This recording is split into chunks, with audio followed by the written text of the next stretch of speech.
I was having a conversation with someone earlier, and kind of political views or how we would define ourselves politically it kind of became a topic a little bit, right? And it's hard for me to define with a label what my beliefs are because I mean, I consider myself to be like small L libertarian.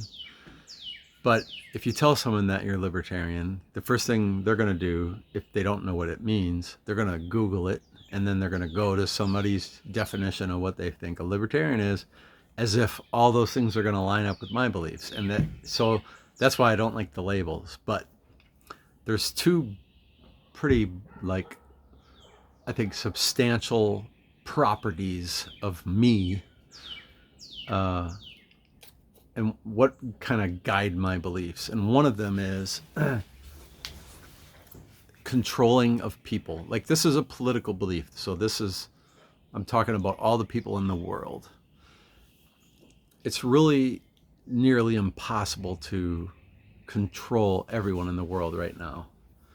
And it probably gets easier as time goes on to even wrap your mind around that. But I mean, if there were as many people now as there, back 1,000 years ago, it would have been completely impossible to even think about controlling if the population is the same. Like, what is it, 7.9? It's almost 8 billion people in the world. Let's just call it 8 billion people.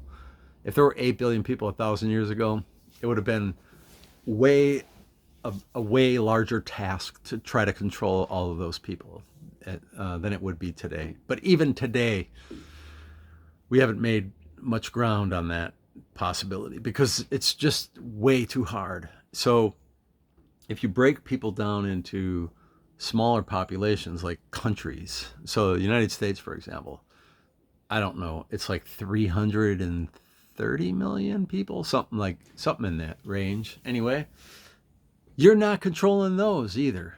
State level, you go all the way down. I mean, I would imagine, I've never been a teacher, but I would imagine that a lot of teachers would tell you that it's pretty hard to control a classroom 100% of the time. And the only ones that would say, no, I can control it 100% of the time are the ones that are going to make that claim just because they're going to agree or want to disagree with my larger point, maybe. But no, seriously, I believe, and any teachers that happen to be watching this video, tell me if I'm right or wrong about that. It's like, it can't be easy to control. So anyway, back to the properties of me. That, in my political brain, that's one of the guiding principles, is that you have a hard time controlling a large population, and it becomes more and more of a daunting task as that population gets larger.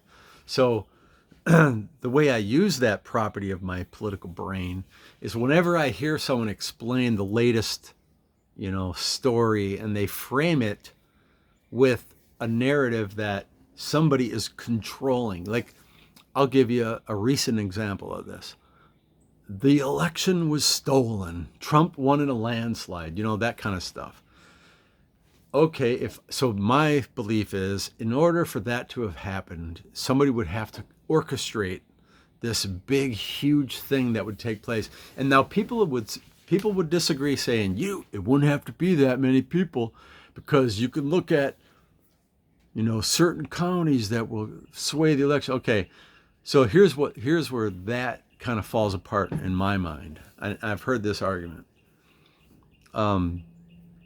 You could probably take a handful of counties from this most recent election and just find the closest ones, and then keep going up in population until you get so many counties that would sway the election the other way. You could say maybe there was 15 of them or whatever. You could do that, and then you could make the claim afterwards that, well, if you could control those 15 counties, then you could have swayed the election. The problem with that is you're using that from, like, data that is gathered after the election results have been counted. So just because there are these 15 counties in the 2020 election, when it comes time to work on stealing the 2024 election, you would have to know the 15 or however many counties that you'd have to control that time around, not from the last election, because I'm sure that those are not like static results. That is going to change from, election to election. So it may seem like a thing that is, well, we all know that this many counties will control the election. Well, but you got to be able to know that crap ahead of time. And for that to happen, there's got to be a lot of things that go, it's not a small operation to do something like that. And if you were to guess, just completely guess, you'd have to figure out some way to find what are those magic counties that we got to.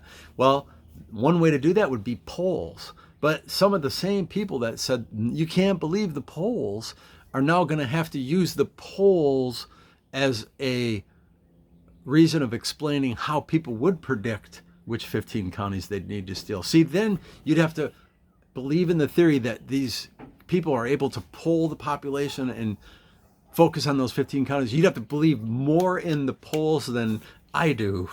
So anyway, that's another topic. So that's going back to the whole idea of the property of you can't control people. That's just one of the things I use. The other thing that I use is, it's what I call spontaneous order. I believe in, and this kind of goes in hand with you can't control people. I'll give you a good example of what I'm talking about with spontaneous order. There's a traffic light in my town that's pretty close to my house. We have a circle that goes around my town. Well, there's a main road that comes from Fort Rucker that goes out to that circle, and there's a four-way traffic lights when you get to that circle, and you have to sit and wait quite a while to go. Well, suppose those lights went out and people come through that intersection. It's not like if there's not a police officer out there directing traffic, people aren't going to just come flying through and crash into cars. They're going to look and they're going to see there's no lights. They're going to know, oh, better slow down. I mean, so you'd probably have less accidents in that situation than you would when the lights are working. Because when the lights are working, what can happen is somebody will come driving through a green light going 45 miles an hour, maybe faster, and somebody else ran that red light, and then, you get that crash. It happens all the time. But if you're coming up on the lights and they're not there, and you got to approach with caution, everybody, all directions have to slow down. And people would work. How do you know who's going to go first? Because nobody knows the real rules, and they're not going to apply because everybody's going to be kind of there. And so what happens is people just work that shit out on their own. It's just something that happens. And sometimes when we try to control certain things, it's not the natural way that the flow should go. It's better for me to have the spontaneous order than it is for someone to try to control things because they have their own agendas. I think a good example of this, and people will think that maybe I'm just being heartless because they're not going to understand the reasons why I believe this, but I believe we should have no minimum wage, because what would happen would be the markets would find the price of labor just like it does the price of a car or the price of a bottle of wine. Labor is no different. It has a price. Two people want to do the same job. One guy can outbid by undercutting the wages that he's willing to take to do that job. It's just one of those things that I think that it's better to be left to the natural way than to try to make some law and control it, because what's going to happen is, like the minimum wage example, if you set it too high, there will be people that cannot get a job making that much money. So they'll have to go to the black market and they can work for less there. and that's not good for them either. But I could go on and on and on.